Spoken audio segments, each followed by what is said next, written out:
Burası mısır tarlasıdır. 70 dönüm mısır tarlasıdır. Toplam yaklaşık 200 dönüm tarla ekiyorum. Bu sene yani genelde zaten mısır ekildikten sonra yağmur beklentimiz oluyor. Bu sene Nisan ayında yağmadı. Bundan dolayı çok sıkıntıdayız. Yağmadığından dolayı kendi imkanlarımızla sulamak zorundayız. Ona da gücümüz yok. İşte gördüğünüz gibi fıskiye getirmişim. O da amanet getirmişim.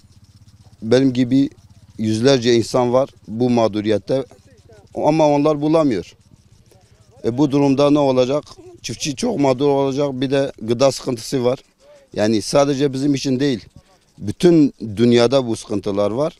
Özellikle Türkiye'de çiftçiler olmadan yani bir hayat düşünülmez. Çünkü çiftçiler üreticidir. Şu anda Tarım Bakanlığı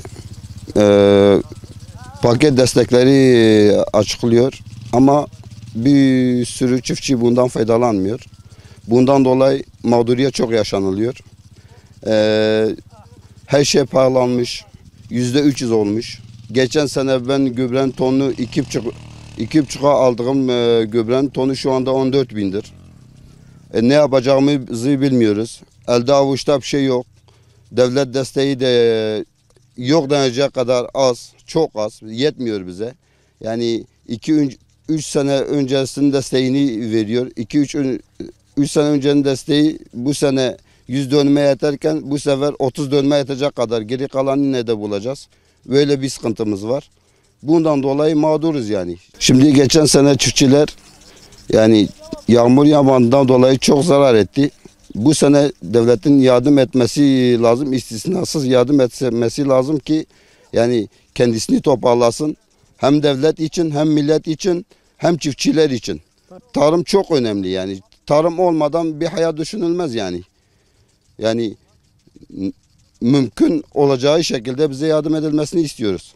Bu sene zaten erken yağmur yağdı. Biz bir yağmur bekliyorduk da erken yağmur yağdı. Bir de Nisan yağmurları yağmadı.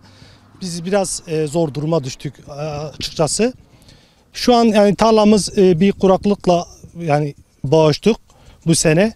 Bu sene biraz zorlaştık. İşte bu sulama ekiplerimizi falan kurduk işte. Onu da emanet getirdik. Yani herkeste o sulama sistemi yok. Devlet bir destek verdi bize ama yetersiz kaldı bu sene. Bizim devletten istediğimiz sadece daha çok ekipman, daha çok gübre, bir de mazot desteği istiyoruz. Her çiftçiye verilmesi yani lazım yani.